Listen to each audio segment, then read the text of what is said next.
All right, good morning, guys. We're going to go ahead and finish up section 1, which we started yesterday. So this will be part 2 of module 2, section 1. All right, so go ahead and put your phone away and complete the bell ringer in Canvas if you haven't already done so.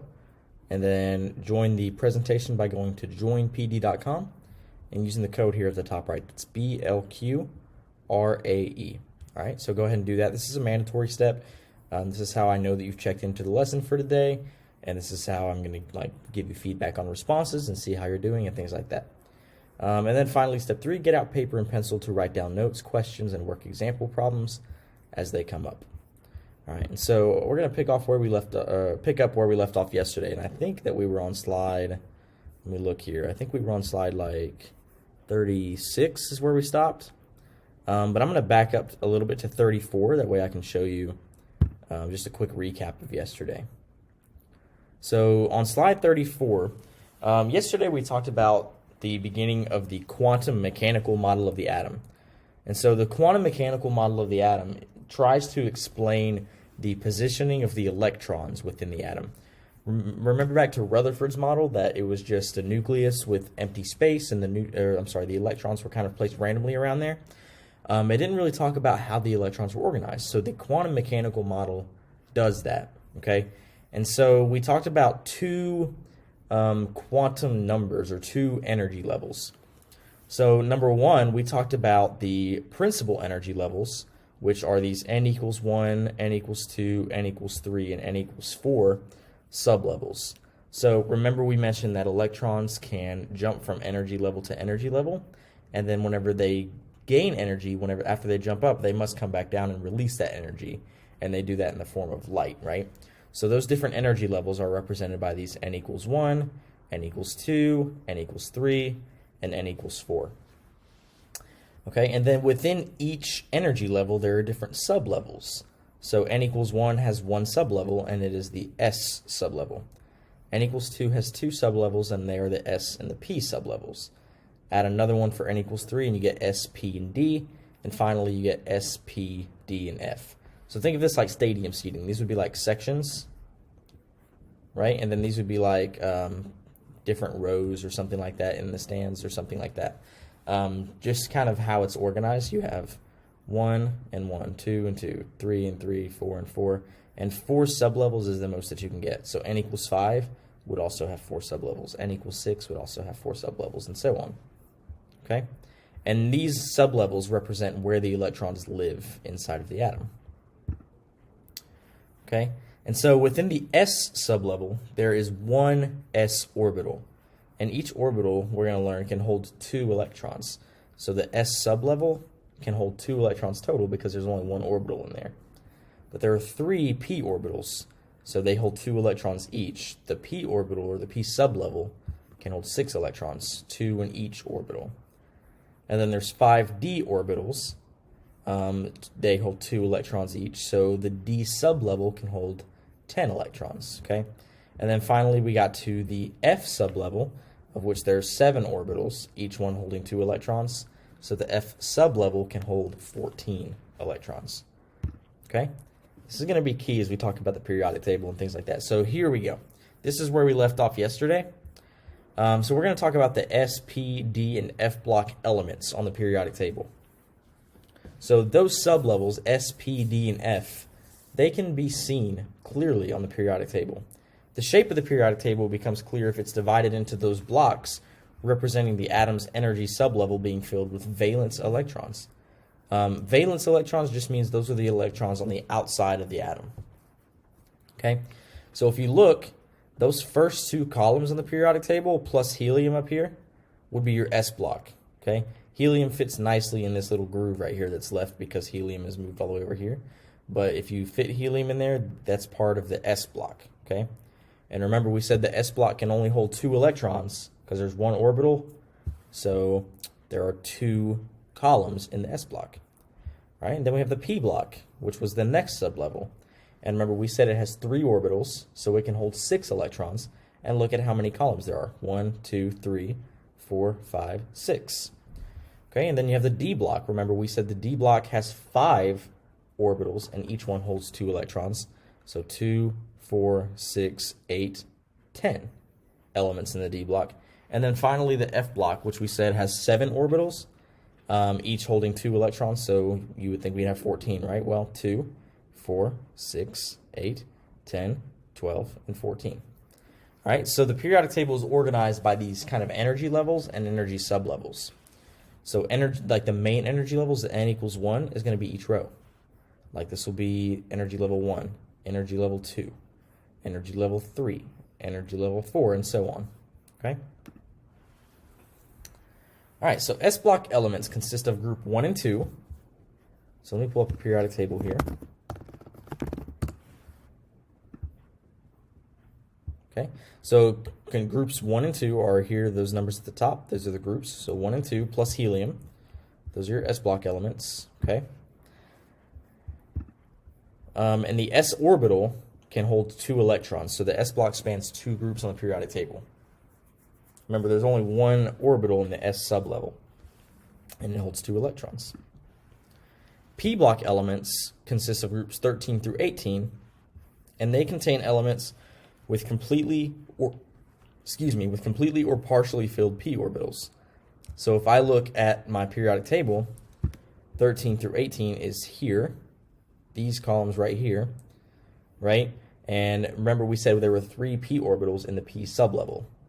So each one holds 2, so 2, 4, 6 elements across. Okay? The 3 p orbitals can hold 2 electrons each for a total of 6 electrons. Therefore, the p block spans, like I said, 6 groups on the periodic table. All right, the D block contains the transition metals, groups 3 through 12, and is the largest block on the periodic table. So here's the D block right here, and it extends all the way down. Okay, so this is the D block. All right? And if you notice, there are 5 d orbitals, and each can hold 2 electrons, so it's 10 elements across. Okay, the D block spans 10 groups on the periodic table. And then finally, you have the F block, which contains the inner transition metals, and those are down at the bottom of the periodic table. So the 7 F orbitals can hold 14 electrons, and the inner transition metals span 14 groups. So there's 7 F orbitals, each holds 2 electrons for a total of 14. And so those span 14 groups on the periodic table. And you can count them out here. So here they are. 1, 2, 3, 4, 5, 6, 7, 8, 9, 10, 11, 12. Move my head. 13, 14. And then this is one of the transition metals. This is a D. These last 2 here are D block elements, because they're supposed to actually fit into this groove here. Okay? All right, let's move my head back. All right, guys, so that is it for this lesson today. I hope that made sense. We're going to do an assignment over energy sublevels and, filling electrons in for different elements. So we're going to practice this a little bit. But I did want to ask this question. So which atomic suborbitals have a dumbbell shape? Let's see if y'all remember that. Take a second, pause the video, and come back when you're finished. And I'm going to go ahead and move on to the answer here. Okay, so if you said p orbitals have a dumbbell shape, then you are correct. Remember, S for sphere, okay, they get more complex as you go up in sublevel. So S is first, it's just a sphere. P is next, it's a dumbbell, followed by D, which is a double dumbbell, and then F is just a variety of shapes that we don't necessarily need to know.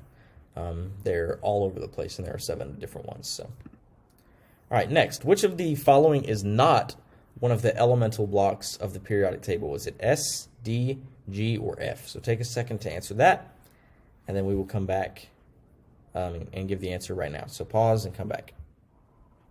And if you said C, G block, then you've got it. Remember, your 4 sublevels, your 4 elemental blocks are S, P, D, and F.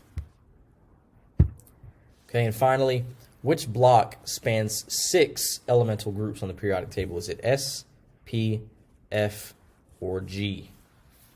All right, so take a second, pause the video, answer that one, and then come back whenever you're finished. I'm going to go ahead and show you the answer.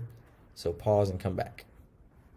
All right, and if you said P block, then you got it. So awesome job. So remember, S, P, D, and F is the order of the sublevels. S has 1 orbital, which holds 2 electrons. P has 3 orbitals, which hold 2 electrons each for a total of 6. F has 7 orbitals, which hold 2 electrons each for a total of 14, right? So P spans 6 elemental groups on the periodic table. All right, guys. So that's it. If you have any questions about today and yesterday's lesson, go ahead and ask them here. I'm going to ask that you go ahead and complete the exit ticket and the assignment. Let me show you the assignment real quick because this one is kind of tricky. So I'm going to put some instructions here at the end of the video on your assignment. Move my head out of the way. Click next. There we go. All right, so this is what your assignment is going to look like. You're going to open up this Google Slides file, and it's going to give you some instructions here. So on slide number 2, it's saying to insert the number of protons and neutrons for each element, as I've done in the first column. Adding the energy levels and the electrons to the energy levels is optional. If you choose not to, though, you must complete slide 3.